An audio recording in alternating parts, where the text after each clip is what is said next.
29절에 이런 말씀하시죠. 사람이 먼저 강한 자를 결박하지 않고서야 어떻게 그 강한 자의 집에 들어가 그 세간을 강탈하겠느냐. 결박한 후에야 그 집을 강탈하리라. 이렇게 말씀하시죠.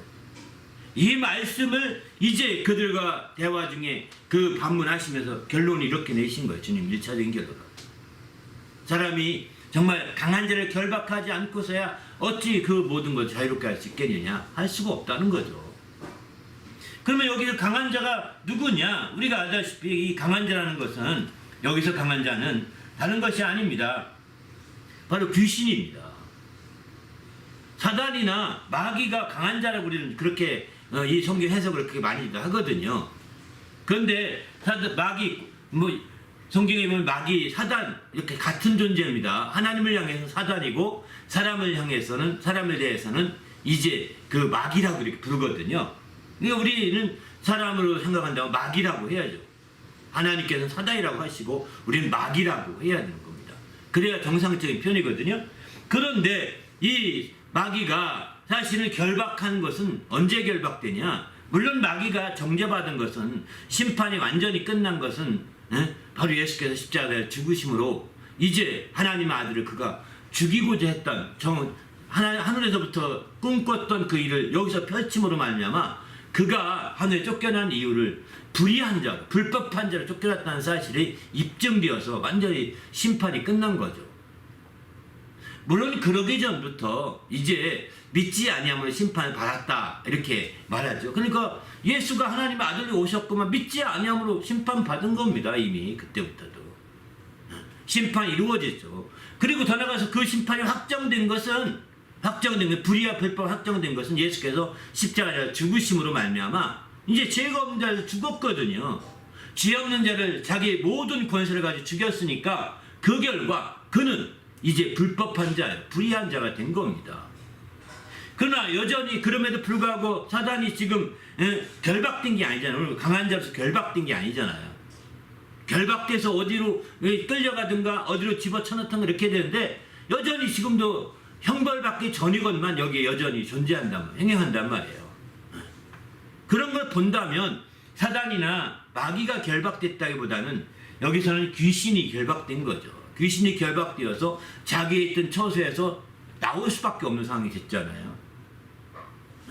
자기가 그동안이 잘 살던 그 집에서 나와야 됐거든요. 결박되어 나온 겁니다. 예수 이름으로 결박되어 나온 거예요.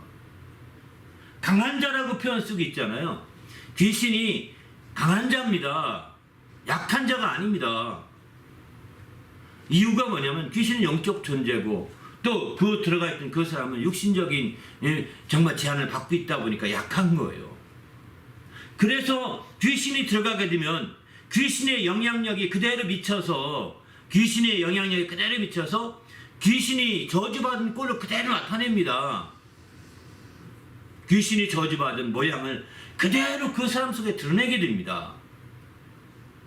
그런데 그런 귀신이 결박되어 쫓겨나게 되니까 마침내 그 결박되어서 그 안에서 영향을 발휘하겠던 그 사람, 그 집이라고 하는 사람 속에서는 이제 귀신이 결박되어 나가니까 마침내 자유함을 얻게 되는 거죠. 그 세간도 완전히 자유함을 얻고 또 그 집마저도 완전히 자유함을 얻게 되는 거죠. 여기서 그 집이라고 표현하는 것은 그의 그 몸 전체를 가르쳐 말할 것입니다. 반면에 세간이라는 것은 그 몸 안에 있는 그의 박약했던 의지도 자유롭게 되는 거고, 그의 감정도 억눌려서 살면서 슬픈 거 모르고 아픔도 아픈 거 모르고 살던 그런 존재들이 이제 감각이 회복되어서 자유롭게 되는 거죠. 그의 인격도 그 귀신에 억눌려서 아주 엉망진창 인격이 이제는 바른 인격으로 돌아오게 되는 거죠. 이게 다 완전히 그 세간들이 이제 완전히 자유를 누리게 되는 겁니다. 그런데 예수님이 오셔서 이 강한 자라고 하는 이 귀신이 예수님이 오시기 전까지는 드러나지 않았습니다. 예수님이 오셔서 드디어 드러나기 시작한 겁니다. 예수의 이름으로만이 드디어 그놈이 결박되기 시작한 거죠.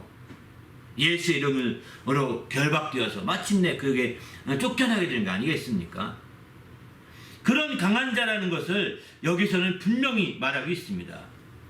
그 성경에 보면 그래서 이제 그 결박한 이후에 그 모든 자유를 누리겠다 이렇게 주님은 그 지난주 결론이면서 또 오늘은 새로운 시작으로 이 말씀을 나누고자 한 거죠.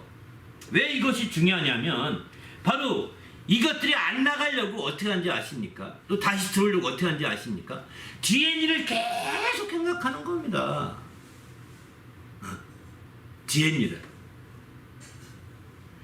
그래서 계속 뒤에 일을 생각하고 바리새인도 그렇게 해서 막 터집 잡지만 이것들도 이제 안 나가려고 몸부림치는 거야. 나갔다 하더라도 뒤에 일을 계속 그 옛날 연연하게 하는 겁니다.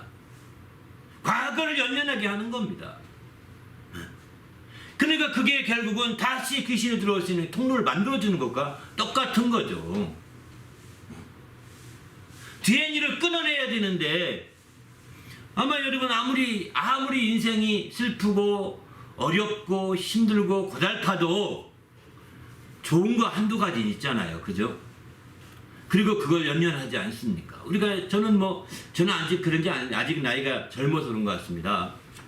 연세 드신 분들 옛날 고향 생각 많이 하시잖아요. 그죠? 고향 갔으면 좋겠다. 옛날 고향 생각 많이 해요. 옛날 고향에 있을 때 그 재미가 무슨 재미가 있었겠어요. 어릴 때. 잘 것 없는 재미 아니겠습니까? 근데 그런 재미를 자꾸 추구하게 하는 거죠. 또 가게 하고 보고 싶고 이런 것처럼 마치 우리가 아무리 귀신에 들려서 억압된 생활을 했어도 좋은 게 한두 개 있다니까요.